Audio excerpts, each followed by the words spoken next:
ఓం సర్వోపాస్యాయ నమః. ఓం శ్రీ గురుభ్యో నమః. పురాణ పురుష యోగిరాజ శ్రీ శ్యామాచరణ లాహిరి 9వ అధ్యాయంలో 2వ భాగము 210వ పేజీ. బ్రహ్మజ్ఞులైన పురుషులు అంటే బ్రహ్మవేత్తలు బాహ్య పూజ చేయవలసిన అవసరం పడదు. యోగిరాజులు స్వయంగా బాహ్య పూజ ఎన్నడూ చేసేవారు కాదు. ఈ విషయంలో శాస్త్ర కథనం ఇలా ఉంది. ఉత్తమో బ్రహ్మ సద్భావో ధ్యాన భావస్తు మధ్యమః స్తుతిర్జపోద్ధమో భావో బహిపూజ అధమాధమః. మహానిర్వాణ తంత్రం అంటే బ్రహ్మభావనలో నెలకొని ఉండటం ఉత్తమం, ధ్యానం మధ్యమం, స్తుతి జపము అధమ భావం, బాహ్య పూజ అంటే స్థూల పూజ అన్నిటికన్నా అధమమైంది. కానీ వారు ఎన్నడూ కూడా సాకార అంటే సగుణ ఉపాసన అంటే ఇష్టమున్న వాళ్లకు అడ్డు చెప్పలేదు. పైపెచ్చు సాధారణ జనుల విషయంలో సాకార పూజ అంటే సగుణ పూజ విగ్రహారాధన ప్రయోజనకరమైనదని, దాన్ని తప్పకుండా చేయాలని చెబుతుండేవారు. సాకార పూజ చేస్తూ చేస్తూ ఉంటే ఈశ్వరుడి మీద భక్తి శ్రద్ధలు పెంపొందుతాయి. సమయం వచ్చినప్పుడు ఆత్మ సాధనలోకి మారుతారు. అప్పుడు బాహ్య పూజ చేయకపోయినా తేడా ఏమీ రాదు. బొమ్మలన్నీ ప్రాణరూపుడైన ఈశ్వరుడికి ప్రతీకలే. ఋషులు ధ్యానం ద్వారా దర్శనం పొందిన రూపాలన్నింటినీ విగ్రహాల రూపాల్లో స్థాపన చేసి సాధారణ ప్రజలందరూ వాటి మీద శ్రద్ధ నిష్ఠలతో ఆకర్షణ పూర్వకంగా పూజ చేయాలని నిర్దేశించారు. సామాన్య జనులకు ఆత్మకర్మను గురించిన జ్ఞానం లేదు. అందువల్ల తమ అంతర్దృష్టి ద్వారా ఆ రూపాలని వాళ్ళు దర్శించుకోలేరు. తెలియవచ్చే ప్రతిదానికి 2 పక్షాలు ఉంటాయి. ఒకటి బహిరంగ రూపంలోనూ, ఇంకొకటి అంతరంగ రూపంలోనూ విడివిడి ఉంటాయి. సాధన రంగంలోని ఈ 2 పక్షాల్లో విగ్రహ పూజ, తీర్థాటనం, వ్రతం, ఉపవాసం, గంగా స్నానం, జప సంకీర్తన, స్తోత్రం, అతిథి సేవ, దరిద్ర సేవ, సాధు సేవ మొదలైనవి సాధనంలో బహిరంగమైనవి అంటే బాహ్యాంగాలు. ఆత్మకర్మ ఒక్కటే అంతరంగ సాధన.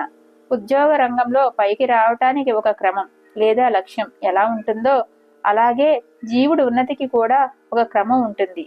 దయాళువులు, మానవ ప్రేమికులు అయిన సహృదయ ఋషులు మనుషులందరికీ అంతర్లక్ష్య సాధన అంటే అంతరంగ సాధన స్పృహ లేదు కాబట్టి బహిరంగ సాధనను వ్యాప్తి చేశారు.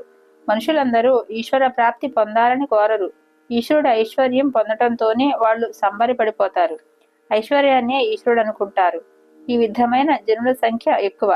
వీళ్ల కోసమే ఋషులు బహిరంగ సాధనకు గౌరవం చేకూర్చారు, దాని ప్రచారం చేశారు. ఈ రకమైన బహిరంగ సాధన నిస్తూ జన్మాంతరం ద్వారా జీవుడు పరిశుద్ధుడవుతాడు. సాధన తాలూకు అంతరంగత వైపు దృష్టి మళ్లిస్తాడు. అప్పుడే అతడు అంతరంగ సాధనలో మునగటానికి తగులుతాడు. అంతరంగ సాధన ద్వారా ఆత్మరాజ్య స్థాపన చేయగలుగుతారు. యథాఘాత నిధేర్లబ్ధౌ నోపాయ ఖననం వినా మల్లేభాపి తథా స్వాత్మ చింతాముక్త్వాన చాపరః. పంచదశిలో 9వ శ్లోకం 153 అంట. అంటే రత్నాల గని కంటికి అవుపడుతూనే ఉన్నప్పటికీ వాటిని పొందటానికి తవ్వి తీయటం తప్ప మరో ఉపాయం లేనట్లే ఆత్మచింత లేదా ఆత్మకర్మ లేనిదే నన్ను ఆత్మను చూడటానికి లేదా ప్రాప్తింప చేసుకోవడానికి వేరే ఉపాయం లేదు. బహిరంగ సాధనలో అభిక్రమ అంటే ప్రారంభ లేదా స్థానచ్యుతి సంబంధమైన దోషం ఉంటుంది. కానీ అంతరంగ సాధనలో అభిక్రమం ఏదీ ఉండదు. బహిరంగ సాధనలో దేవతల పూజ చేయటానికి మొదట శుద్ధమైన బట్టలు కట్టుకోవాల్సి ఉంటుంది. అపరిశుభ్రమైన బట్టలు కట్టుకుని దేవతా విగ్రహాలను ముట్టుకోవడం పూజా పద్ధతికి విరుద్ధం. లేకపోతే పాపం అంటుతుంది. స్వచ్ఛమైన ఆవు నెయ్యి తప్ప మరొకటేది హోమం చేయకూడదు. అలా చేస్తే పాపం వస్తుంది. ఇంతేకాకుండా పువ్వులు, గంగాజలం, తులసి పత్రాలు మొదలైనవి అవసరం. కానీ అంతరంగ సాధనకు ఇవేవి అవసరం లేదు. శుద్ధమైన బట్ట కట్టుకోకపోయినప్పటికీ దోషం లేదు. బాహ్యమైన ఉపచారాలేవి అవసరం లేదు. కేవలం మనస్సుతోనూ ప్రాణంతోనూ మాత్రమే అంతరంగ సాధన చేయవలసి ఉంటుంది. ఈ 2 వస్తువులు అందరి దగ్గర ఉన్నాయి. అందువల్లే ప్రాణకర్మే అంటే ప్రాణాయామమే అంతరంగ సాధనకున్న ప్రధానమైన విశిష్టత. శ్రీకృష్ణ భగవానుడు ఇలా చెప్పాడు. నేహాభిక్రమనాశోస్తి ప్రత్యవాయోన విద్యతే. గీత 2వ అధ్యాయం 40వ శ్లోకం. అంటే ఈ నిష్కామ కర్మయోగం ప్రాణకర్మలో అభిక్రమ లేదా ప్రారంభ విఫలత ఉండదు. ఏ దోషము ఆటంకము పాపము కూడా ఉండవు. దీని తాత్పర్యం ఏమిటంటే నిష్కామ కర్మయోగానికి అంటే ప్రాణకర్మకు ఎలాంటి అభిక్రమ దోషము లేదు. ఎందుకంటే ఇది నిష్కామ కర్మ కావటం వల్ల దీంట్లో కామం కోరిక ఏమీ ఉండదు. ఇది దానంతట అది నడుస్తూ ఉన్నది. దీనికి కొత్తగా మొదలు పెట్టడం అనేది ఏది ఉండదు. ఇది సహజమనేది, పుట్టుకతోనే వచ్చినది. గంగా స్నానం బహిరంగ సాధనలోనిది. అన్ని వర్గ శ్రేణుల ఉన్నత అధమ జన సామాన్యం గంగా స్నానం చేస్తూనే ఉన్నారు. దీంట్లో ఏమీ ఆటంకం లేదు. గంగాశ్రో తపస్వినిలో స్నానం చేయటం వల్ల ఆరోగ్యం మెరుగుపడ్డం అన్నది అందరికీ సమానమే. అలా మెరుగుపడుతూనే ఉంటుంది. కానీ ఎవరైనా గంగా స్తోత్రం పఠిస్తూ భక్తిపూర్వకంగా గంగా స్నానం చేసేటట్లయితే అతని ఆరోగ్యం మెరుగుపడటంతో పాటు భక్తితో కూడా ఉత్కర్ష పెరుగుతుంది. ఇది అతనికి అదనపు లాభం. ఇంతకు మించి మరేమీ కలగదు. కానీ ఎవరైనా గంగకు అధిష్టాత్రి అయిన దేవీ దర్శనం చేసుకోవాలనుకుంటే ధ్యానం ద్వారా అది కలుగుతుంది. కానీ ఒకవేళ ఎవరైనా జీవితాన్ని సఫలం చేసుకోవాలన్న ఉద్దేశంతో కృతార్థుడు కావాలని కోరినట్లయితే తన దేహంలోనే ఉన్న త్రివేణిలో తప్పకుండా స్నానం చేయాలి. ప్రతి ఒక్క మనిషిలోనూ ఎడ, పింగళ, సుషుమ్న అనే ముఖ్యమైన నాడులు 3 ఉన్నాయి. జ్ఞాన సంక్రణి తంత్రంలో చెప్పిన ప్రకారం వరుసగా ఇవి గంగ అంటే ఎడ, యమున, పింగళ, సరస్వతి, సుషుమ్న అన్న పేర్లతో పరిచితమైనది. ఎడ భగవతి గంగా, పింగళ యమునా నది. ఎడ పింగళయోర్మధ్యే సుషుమ్నా చ సరస్వతి. త్రివేణి సంగమో యత్ర తీర్థరాజా సా ఉచ్యతే. తత్ర స్నానం ప్రకుర్వీత సర్వపాపై ప్రముచ్యతే. జ్ఞాన సంకర్ణీ తంత్రం 11-12 అంట. అంటే ఎడానాడి గంగ, పింగళ, యమున. ఎడా పింగళుల మధ్య ఉండే సుషుమ్నా నాడి సరస్వతి నది. ఆజ్ఞాచక్ర కనుబొమ్మల మధ్య బొట్టు పెట్టుకునే చోట స్థానాన్ని తీర్థరాజైన త్రివేణి ప్రయాగానంటారు. ఎవరైనా ఆ ఆజ్ఞాచక్రంలో ఉన్న తీర్థరాజ ప్రయాగలో స్నానం చేయగలిగినట్లయితే, అంటే అక్కడ సహస్రారం నుంచి స్రవించే అమృతం తాలూకు సహస్రధారలో మునగగలిగినట్లయితే అప్పుడు అతను సమస్త పాపాల నుంచి విముక్తుడు కాగలుగుతాడు, అంటే విముక్తుడవుతాడు. కానీ అక్కడ స్నానం చేయడం ఎలా? ఆ ప్రక్రియకు సంబంధించి తంత్రశాస్త్ర భాషలో దాని వివరణ ఇలా ఉంది. మనస్థిరం యస్య వినావలంబనం, వాయుస్థిర యస్య వినా నిరోధనం, దృష్టి స్థిరో యస్య వినావలోకనం, సా ఏవ ముద్ర విచరంతి కేచరి. జ్ఞాన సంకర్ణీ తంత్రం 14 అంటే దేన్ని ఏ ఆలోచనను పట్టుకు వేలాడకుండా మనసును స్థిరం చేసి అవరోధం లేకుండా శ్వాస ప్రశ్వాసలను స్థిరం చేసి అవలంబన లేకుండానే అంటే మనసు ద్వారా అంటే కల్పన ద్వారా ఏమీ చూడకుండా కూటస్థంలో చూపు నిలిపి ఆ తీర్థరాజంలో స్నానం చేయవలసి ఉంటుంది. దాన్నే కేచరి ముద్రలో అపస్థితి అన్న పేర పిలుస్తారు. దీన్నే శ్రీకృష్ణ భగవానుడు మన్మన అని చెప్పాడు. అంటే నాలో ఆత్మలో మనసు ఉంచు, నిమగ్న చిత్తుడు బాబు. మనమనాభవ మద్భక్తో మధ్యాజీ మా నమస్కురు. గీత 18 శ్లోకం. అంటే పరమాత్మని నాలో ప్రతినిత్యం నిరంతరంగా మనసును దృఢం చేసుకో. నిష్కామ భావంతో పరమేశ్వరునైన ఆత్మనైన నన్నే భజించు. ప్రేమతో విహలతాపూర్వకంగా దాన్నే అర్చించు. దీని తాత్పర్యం ఏమిటంటే చంచల మనస్సే జీవుడు వర్తమాన మనస్సు. వర్తమానమైన దాని ద్వారానే జీవుడు అన్ని పనులు చేస్తాడు. ఈ వర్తమాన మనసును ప్రాణకర్మ ద్వారా స్థిరం చేసుకున్న పేదట వర్తమాన చంచల మనస్సు లేకుండా పోతుంది. అది స్థిర మనస్సుగా మారిపోతుంది. అప్పుడు మనస్సులో మనస్సుకు స్థానం ఏర్పడుతుంది.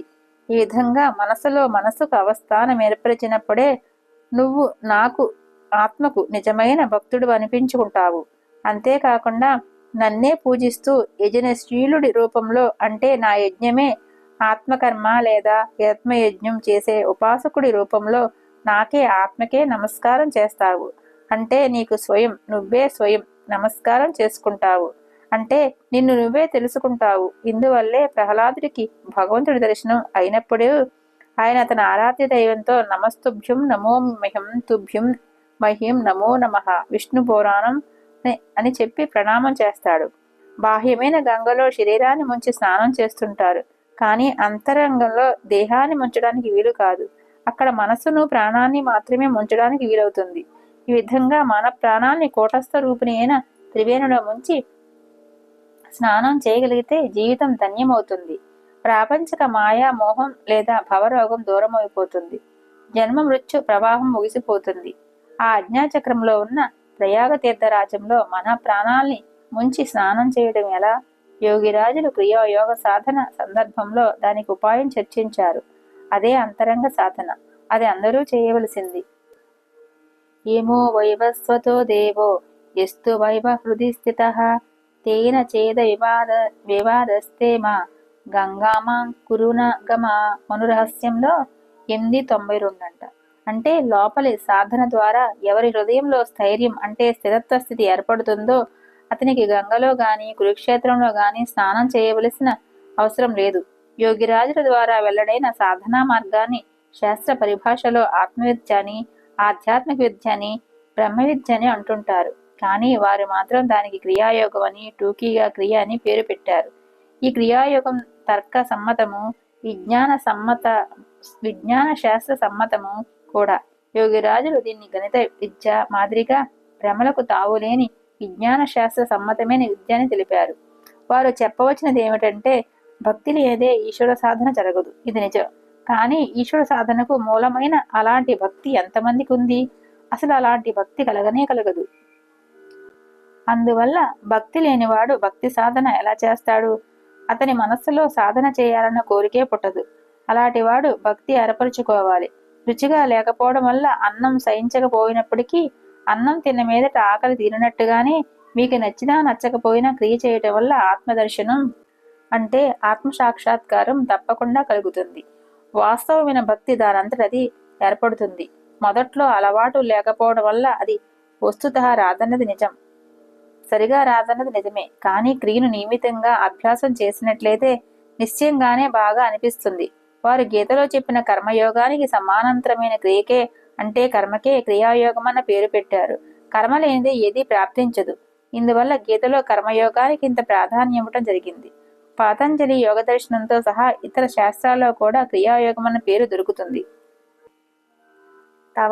తపః స్వాధ్యాయేశ్వర ప్రణిధానాని క్రియాయోగ సహి క్రియాయోగ సమాధి భావానార్థ క్లేశ తను కరుణ పతంజలి యోగ సూత్రాల్లో సాధన పాదం అంట 2:1-2. తపస్సు, స్వాధ్యాయం, ఈశ్వర ప్రణిధానం అంటే ధ్యానం మొదలైనవే క్రియాయోగం. ఈ క్రియాయోగం సమాధికి అనుష్ఠానం. అవిద్య వంటి క్లేశాలను క్షయింపచేస్తుంది. ఈ ప్రకారంగా సమాధి తాలూకు అనుష్ఠానం అంటే ప్రయత్నం చేస్తుంటే శారీరక మానసిక క్లేశాలు తగ్గిపోతాయి. అటు మీదట ప్రకృష్టమైన నాదం విన్నప్పుడు మనసులో ఏ విధమైన కల్పన పుట్టదు. ఆ తరువాత సత్యపురుషుడు ప్రాప్తించిన మీదట సూక్ష్మ ప్రజ్ఞ ఉదయిస్తుంది. ఇందుకే యోగిరాజులు అంటుండేవారు, శారీరక కష్ట హోనే సే హీ సంజోగే ఈ సాధన ఠీక్ సే నహీ హో రహీ హై. శరీరానికి బాధ కలగటాన్ని బట్టి సాధన సరిగా సాగటం లేదని తెలుసుకుంటారు. ప్రాచీన కాలంలో ఋషులందరూ సాధన చేసిన అమరయోగం ఇదే. శ్రీకృష్ణ భగవానుడు పుట్టక పూర్వం నుంచి కూడా ఇది ఉంది. ఈనాడు ఉంది, చిరకాలం ఉంటుంది కూడా. ఈ కారణం వలనే ఇది అమరయోగం. కాల ప్రభావం వల్ల ఇది అప్పుడప్పుడు మలినమవుతూ ఉంటుంది. అప్పుడే ఒక మహాపురుషుడు ఆవిర్భవించి దీన్ని తిరిగి ప్రతిష్ఠిస్తాడు. ఒకసారి అమరయోగం లుప్తమైన మీదట శ్రీకృష్ణ భగవానుడు అర్జునుడి ద్వారా మానవ సమాజంలో దీన్ని ప్రచారం చేశాడు. ఆ తర్వాత చాలా కాలం వరకు ఆ మహనీయమైన ఈ అమరయోగాన్ని సాధన చేయడం ఉపేక్షించారు. అప్పుడే కృష్ణ సదృశులైన బాబాజీ మహారాజులు, అర్జున సదృశులైన శ్యామాచరులు ద్వారా దీన్ని తిరిగి మనుష్య సమాజం కోసం సహజంగా లభ్యం చేశారు. కృష్ణుడే ముసలి బొడ్వా బాబా అంటే బాబాజీ. యోగిరాజులు చెప్పడం వల్ల ఇది నిశ్చితంగా త్రోపడింది. ఇదే కాదు, వారు ఇంకా రాశారు. దీన్ని బట్టి వారు గురువులు కేవలం మహాయోగులు మాత్రమే కారు, స్వయంగా యములు ధర్ములు కూడా. ఇతరులు ఇందువల్లే భగవంతుడు ఊరట కలిగిస్తూ ధర్మానికి గ్లాని కలిగినప్పుడల్లా అంటే మహత్తరమైన ఈ అమరయోగాన్ని ఉపేక్షించడమో అవహేళన చేయడమో జరిగినందువల్ల లుప్తప్రాయం అయినప్పుడల్లా తాను ఒక మహాపురుషుడి రూపంలో ఆవిర్భవించి తిరిగి దాన్ని స్థాపిస్తానని చెప్పాడు. ఈ ఉద్దేశ్యాన్ని నెరవేర్చడానికే శ్యామాచరుల ఆవిర్భావం జరిగింది. శ్రీకృష్ణ భగవానుడు ఇలా అన్నాడు, సహజం కర్మ కౌంతేయ సదోషమపి నాత్యజేత్ సర్వారంభా హి దోషేన ధూమేనాగ్నిరివావృతాః. గీత 18వ అధ్యాయం 48వ శ్లోకం. అంటే ఈ క్రియాయోగమే తోడబుట్టిన ప్రాణకర్మ. మొదట్లో అలవాటు లేకపోవడం వల్ల తప్పుగా సాధన చేయడం జరగవచ్చు. అయినా కానీ దీన్ని విడిచిపెట్టకూడదు. ఎందుకంటే మొదట్లో అన్ని పనులు నివురుగప్పిన నిప్పులాగే దోషయుక్తంగా ఉంటాయి. ఇందువల్లే యోగిరాజులు తరచుగా ఈ మాట రెట్టిస్తూ అందరికీ చెబుతుండేవారు. అంటే ఆత్మకర్మను నియమిత పద్ధతిలో అభ్యాసం చేస్తూ ఉండటం వల్ల ఒకనాటికి కర్మాతీత అవస్థ ప్రాప్తమవుతుంది. అప్పుడిక మీరు మీ లక్ష్యం లేదా కేంద్రం వరకు చేరగలుగుతారు. నిజానికి అప్పుడే మీరు పరమాత్మ దర్శనం పొందుతారు. మిమ్మల్ని మీరే తెలుసుకోగలుగుతారు. యోగిరాజులు ప్రదర్శించిన ఈ ప్రాణకర్మ విషయంలో శాస్త్ర కథనం ఇలా ఉంది. ప్రాణాయామో మహాధర్మో వేదానామప్యగోచర సర్వపుణ్యస్య సారోహి పాపరాశి తులానలః మహాపాతక కోటీనాం తత్కోటీనాం చ దుష్కృతం పూర్వజన్మార్జితం పాపం నానా దుష్కర్మ పాతకం నశ్యత్యేవ మహాదేవ ధన్యం సోభ్యాసయోగతః. రుద్రయామలం 15వ పటలం అంట. అంటే ప్రాణాయామం మహాధర్మం. వేదం ద్వారా అంటే విజ్ఞానం ద్వారా తెలిసేది కాదు ఇది. ఇది అన్ని పుణ్యాలకు సారం, అన్ని పాపాలకు నశింపు చేసేది. దీని ద్వారా కోట్లాది దుష్కర్మలు పూర్వజన్మల సర్వ పాపాలు నశించిపోతాయి. ఈ ప్రాణాయామాన్ని సాధన చేసేవాళ్లు ధన్యులవుతారు. ఈ ప్రాణాయామం వల్ల జరిగే లాభాన్ని, ఉపకారాన్ని గురించి యోగశాస్త్రం పెద్ద గొంతుతో ఇలా ఘోషించింది. ఆనందో జాయతే చిత్తే ప్రాణాయామి సుఖే భవత్. అంటే ప్రాణాయామం చేస్తున్న వాళ్ళు ఆనందంగా, సుఖంగా ప్రపంచంలో జీవనం చేస్తారు. అయితే ఇది ముక్కు నొక్కుపెట్టి చేసే రకం ప్రాణాయామం మాత్రం కాదు. ఇది గురువుల ద్వారానే లభిస్తుంది. ముక్కు నొక్కుపట్టి చేసే దాంట్లో బలవంతంగా గాలిని ఆపేసి ప్రకృతి విరుద్ధమైన అంటే స్వభావ విరుద్ధమైన కుంభకం చేయవలసి వస్తుంది. దీనివల్ల రోగం వచ్చే ప్రమాదం ఉంది. బాలబుద్ధిభిరంగులాంగుష్టాభ్యాం నాసికా ఛిద్రమ వరుజ్జహయ ప్రాణాయామ క్రియతే సకలు శిష్టే స్వాధ్యయ. ఋగ్వేద భాష్యం అంట. అంటే అల్పబుద్ధి గలవాళ్లు వేళ్లతో ముక్కు రంధ్రాలను మూసిపెట్టి చేసే ప్రాణాయామం చిష్టజనులు చేయకూడదు. ఒకటి ఒకటి కలిసి రెండైనట్లుగానే ఇదొక శాస్త్రీయ గణితపరమైన సత్యం. 12 ఉత్తమ ప్రాణాయామాల వల్ల ప్రత్యాహారం అంటే ఇంద్రియ జన్యమైన విషయాల నుంచి దూరం కావటం. 144 ప్రాణాయామాల వల్ల ధారణ అంటే ఆత్మ విషయం మీద ఏకాగ్రత కలుగుతాయి. ఎందుకంటే ఇంద్రియ సంబంధమైన విషయాల నుంచి అంటే వృత్తుల నుంచి మనసు పూర్తిగా విడిపడ్డ తర్వాతే, అంటే వాటిని నిరోధించిన తర్వాతే ఆత్మ విషయకమైన ధారణ సిద్ధిస్తుంది. 17-28 ఉత్తమ ప్రాణాయామాల వల్ల ధ్యానం అంటే ఆత్మ విషయకమైన స్థిర లక్ష్యము. 2736 ఉత్తమ ప్రాణాయామాల వల్ల సమాధి కలుగుతాయి. ఇది కూడా శాస్త్రీయమైన సత్యమే. మళ్ళీ చదువున్నాం. ఇది ఒకటి ఒకటి కలిసి రెండైనట్టుగానే ఇది ఒక శాస్త్రీయ గణితపరమైన సత్యం. 12 ఉత్తమ ప్రాణాయామాల వల్ల ప్రత్యాహారం అంటే ఇంద్రియజన్యమైన విషయాల నుంచి దూరం కావటం. 144 ప్రాణాయామాల వల్ల ధారణ జరుగుతుందంట. 144 ప్రాణాయామాల వల్ల ధారణ అంటే ఆత్మ విషయం మీద ఏకాగ్రత కలుగుతాయి. ఎందుకంటే ఇంద్రియ సంబంధమైన విషయాల నుంచి అంటే వృత్తుల నుంచి మనసు పూర్తిగా విడిపడ్డ తర్వాతే, అంటే వాటిని నిరోధించిన తర్వాతే ఆత్మ విషయకమైన ధారణ సిద్ధిస్తుంది. 17-28 ఉత్తమ ప్రాణాయామాల వల్ల ధ్యానం. 17-28 ఉత్తమ ప్రాణాయామాల వల్ల ధ్యానం అంటే ఆత్మ విషయకమైన స్థిర లక్ష్యము. 2736 ఉత్తమ ప్రాణాయామాల వల్ల సమాధి కలుగుతాయి. 20,736 ఉత్తమ ప్రాణాయామాల వల్ల సమాధి కలుగుతాయి. ఇది కూడా శాస్త్రీయమైన సత్యమే. ప్రాణాయామ ద్విషట్కేన ప్రత్యాహార ప్రకీర్తతః ప్రత్యాహార ద్విషట్కేన జాయతే ధారణా శుభాః. ధారణా 12 ప్రోక్త ధ్యానం ధ్యాన విశారదైః ధ్యాన 12కేనేవ సమాధి అభిధీయతే. గోరక్షా సంహిత అంటే ఇది. భోజనం వల్ల ఆకలి తీరినట్లే క్రియాయోగం వల్ల ఈశ్వర ప్రాప్తి కలుగుతుంది. ఈ ప్రకారంగా యోగిరాజుల ద్వారా వెల్లడైన సాధనా పదానికి గల మరొక విశేషం విజ్ఞాన శాస్త్ర సమ్మతమైన ఆధారం. యోగిరాజులు ప్రదర్శించిన ఈ క్రియాయోగం సాధన ఎంతవరకు విజ్ఞాన శాస్త్ర సమ్మతమనే విషయంలో వారు ఇంకా సూక్ష్మ వివేచన చేస్తూ ఏం చెప్పారంటే, సామాన్యంగా అందరూ 24 గంటల్లో 21,600 సార్లు, ఇది అందరికీ తెలిసిన విషయమే కదా, అది మళ్ళీ చదువుతా. 24 గంటల్లో 21,600 సార్లు ఊపిరి తీసుకోవడం విడవడం చేస్తుంటారు. 24 గంటల్లో 21,600 సార్లు ఊపిరి తీసుకోవడం విడవడం చేస్తుంటారు. అదే జీవుడు ఆయుర్దాయం. అంటే ఒక నిమిషంలో అందరూ 15 సార్లు ఊపిరి తీసుకోవడం విడవడము. ఒక నిమిషంలో అందరూ 15 సార్లు ఊపిరి తీసుకోవడం విడవడము. ఒక నిమిషంలో అందరూ 15 సార్లు ఊపిరి తీసుకోవడం విడవడము చేస్తుంటారు. ఈ క్రమంలో జీవుడు ఆయుర్దాయం తగ్గిపోతూ ఉంది. మొత్తం శ్వాసల సముదాయం అంతా సమాప్తిమైపోయినప్పుడు జీవుడు చనిపోతాడు. కానీ ఈ ప్రాణాయామానికి 44 సెకండ్ల కాలం పడుతుంది. కానీ ఒక ప్రాణాయామానికి 44 సెకండ్ల కాలం పడుతుంది. ఒక ప్రాణాయామానికి 44 సెకండ్ల కాలం పడుతుంది. దీని ప్రకారం యోగులు 24 గంటల్లో ఇంచుమించు 1964 లేదా 2000 ప్రాణాయామాలు చేస్తుంటారు.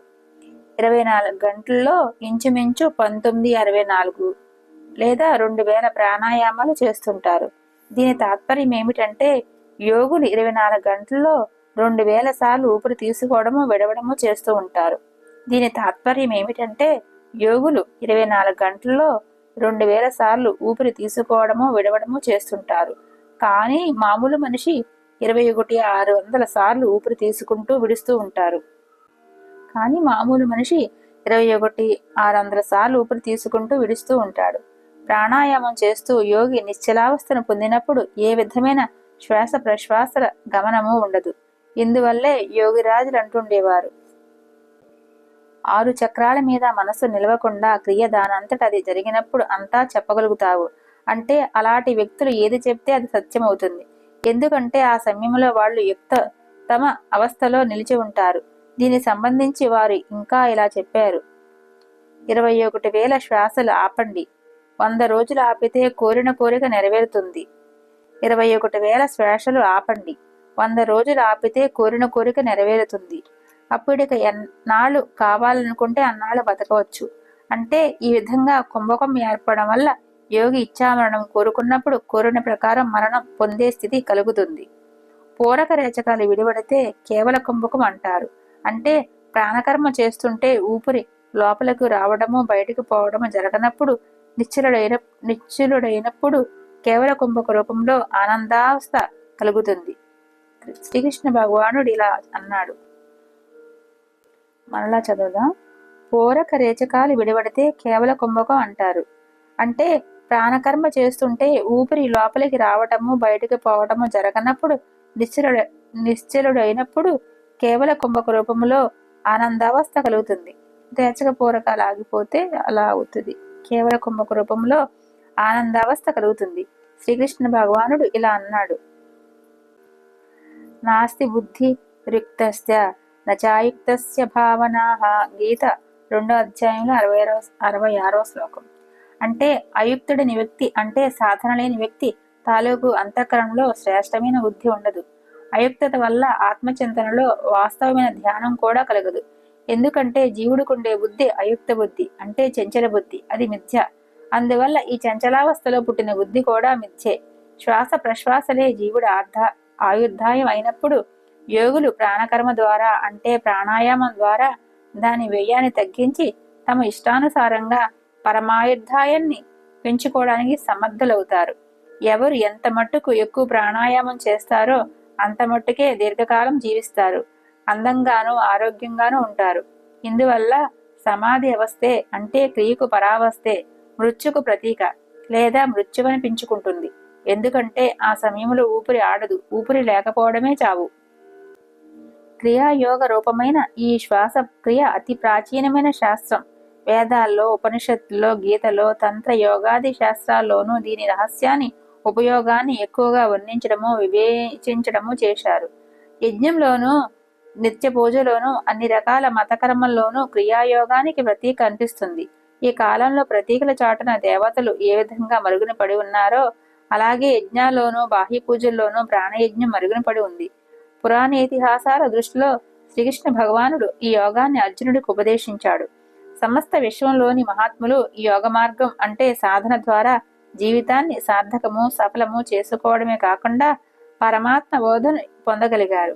వారిలో కపిలుడు, జనక మహారాజు, వేషదేవుడు అంటే కృష్ణద్వైపాయనుడు, సుఖదేవుడు, పతంజలి, సుకరాత్, మహాత్మ యేసుక్రీస్తు, Saint John, Saint Paul, Dadu Dayal, Kabir, Ravidas, గోరక్షనాథుడు, నానక్, రాంప్రసాద్ సేన్ మొదలైన విఖ్యాతులెందరో ఉన్నారు.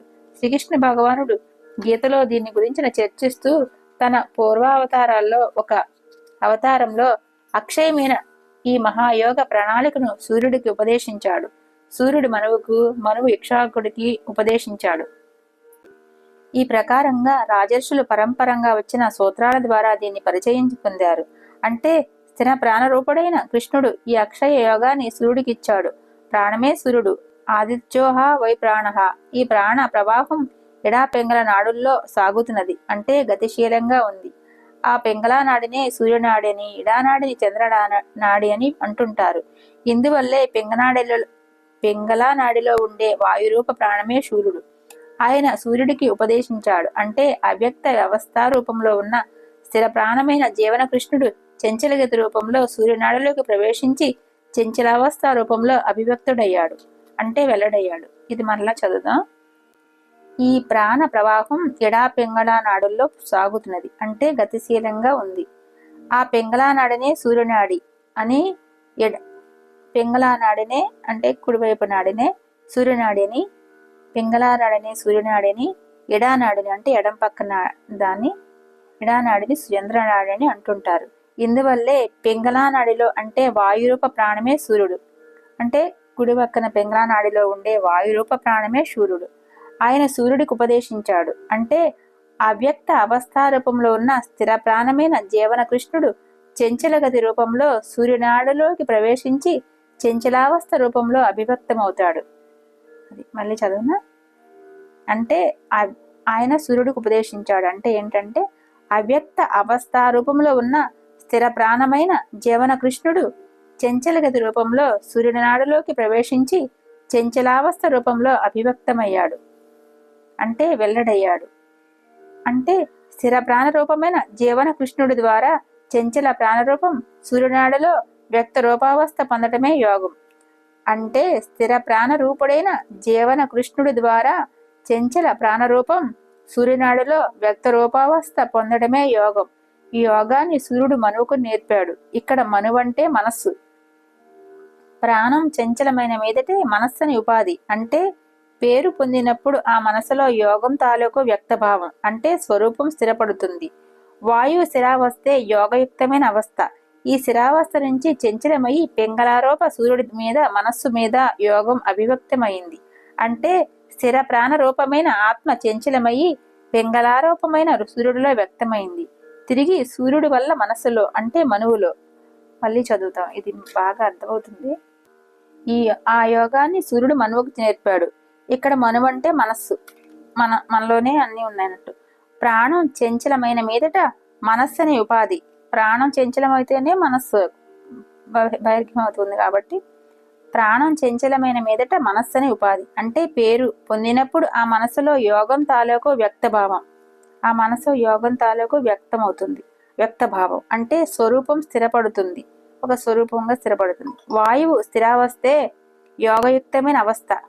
ఒక వాయువు స్థిరావస్థే యోగయుక్తమైన అవస్థ. ఈ స్థిరావస్థ నుంచి చంచలమయ్యి పెంగళ రూప సూర్యుడి మీద మనస్సు మీద యోగం అభివ్యక్తమవుతుంది.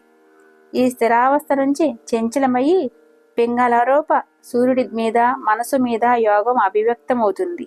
అంటే స్థిర ప్రాణరూపమైన ఆత్మ చంచలమయ్యి పెంగళారూపమైన సూర్యుడిలో వ్యక్తమైంది. పెంగళారూప ఆత్మ చంచలమవుతం వల్ల పెంగళారూపమైన సూర్యుడిలో వ్యక్తమైంది ఫస్ట్. తిరిగి సూర్యుడి వల్ల మనసులో, తర్వాత సూర్యుడి వల్ల దీనివల్ల మళ్ళీ మనసులో వ్యక్తమైంది, అంటే మనువులో. ఆ తర్వాత ఇక్ష్వాకుడులో అంటే ముక్కులో, తర్వాత మళ్ళీ ఇక్ష్వాకుడు చెప్పారు అన్నట్టుగా అంటే ముక్కులో ఉండి బహిర్వాయు రూపంలో ఈ అక్షయోగం అభివ్యక్తమైంది. స్థిరంగా ఉన్న ప్రాణం ముందు సూర్యునాడిలో అంటే కుడివైపు, తర్వాత ఎడమవైపులో అంటే మనస్సు, తర్వాత ఇక్ష్వాకుడు అంటే తిరిగి సూర్యుడి వల్ల మనస్సులో అంటే మనువులో, తర్వాత ఇక్ష్వాకుడు అంటే ముక్కులో ఉండే బహిర్వాయువు ద్వారా ముక్కులో ఉండే బహిర్వాయు రూపంలో ఈ అక్షయోగం అభివ్యక్తమైంది. 4 వర్ణాల కోసం 4 ఆశ్రమాలు విభజించి ఉన్న సమాజ వ్యవస్థలో యోగచర్య బ్రహ్మచర్య నుంచి మొదలు సన్యాసం వరకు ప్రతి ఒక్క స్థాయిలోనూ అన్ని వర్ణాల వాళ్లకు తప్పనిసరి ఉండేది. రఘువంశ రాజుల్లో అందరూ దీన్ని ఒక వ్రతంగా పాటిస్తూ చనిపోయేటప్పుడు దీని ద్వారానే శరీరం విడిచిపెట్టేవారు. మరలా చదువుదాం. స్థిర ప్రాణరూపమైన ఆత్మ చంచలమయ్యి పింగళారూపమైన సూర్యుడిలో వ్యక్తమైంది. ఫస్ట్ లోపలికి తిరిగి సూర్యుడి వల్ల మనస్సులో అంటే మళ్ళీ ఎడం వైపు అంటే మనవులో, తర్వాత ఇక్ష్వాకుడులు అంటే ముక్కులో ఉండే బహిర్వాయువు అంటే తర్వాత బయటి వాయువు, ఫస్ట్ లోపల వాయువులతోటి తర్వాత బహిర్వాయు రూపంలో ఈ అక్షయోగం అభివ్యక్తమైంది. లోపల గాలంటేనేమో క్రియాయోగం లేదా సిద్ధయోగం, బయట గాలంటే బాహ్య శుద్ధిలాగా బాహ్యగాలి. 4 వర్ణాల కోసం అంటే మళ్ళీ ముక్కులో ఉండే బహిర్వాయు రూపంలో ఈ అక్షయోగం అభివ్యక్తమైంది. 4 వర్ణాల వారు 4 ఆశ్రమాలు విభజించి ఉన్న సమాజ వ్యవస్థలో యోగచర్య బ్రహ్మచర్య నుంచి మొదలు సన్యాసం వరకు ప్రతి ఒక్క స్థాయిలోనూ దీన్ని అన్ని వర్గాల వాళ్లను తప్పనిసరి ఉండేది. రఘువంశ రాజుల్లో అందరూ దీన్ని ఒక వ్రతంగా పాటిస్తూ చనిపోయేటప్పుడు దీని ద్వారానే శరీరాన్ని విడిచిపెట్టేవారు. ఆ పరంపర మన దేశంలో చివరికి మహాకవి కాళిదాసు కాలం వరకు కొనసాగుతూ ఉండేది. రఘువంశ మహాకావ్యంలో మొదటి సర్గలో యోగేనాంతే తనుజ్జయాం అన్నదాన్ని యోగేనాంతే తనుత్యజాం అన్నదాన్ని బట్టి ఈ తథ్యానికి వరం చేకూరుతుంది. మెల్లమెల్లగా కాల ప్రభావం వల్ల ఈ చర్య లుప్తప్రాయం అయిపోయింది. శ్యామాచరణులు ఈ మహాయోగ సాధనను ప్రచారితము చేసి దానికి కొత్త విస్తృతి సంతరించారు. వారు దీన్ని పునరుద్ధరిస్తూ దీనిలోని కఠోర నియమాల్ని సులభం చేసి సంస్కరించి దీన్ని ఈ కాలపు దుర్బల మనోబలరహిత మానవ సమాజం కోసం సమర్థమైన శక్తి కోట రూపంలోకి తీర్చిదిద్దారు. జీవితాంతం వరకు దీన్ని సామాన్య జనంలో వ్యాప్తి చేశారు. విశ్వ వాజ్మయంలో మానవ సమాజం కోసం వారు శ్రేష్టమైన జ్ఞానాన్ని ప్రదానం చేశారు. ఇది 223వ పేజీ వరకు చదివా. ఓం శ్రీ గురుభ్యో నమః. సర్వం శ్రీకృష్ణార్పణమస్తు. 9వ అధ్యాయంలో 2వ భాగం తర్వాత భాగం రేపు చదువుదాం. ఓం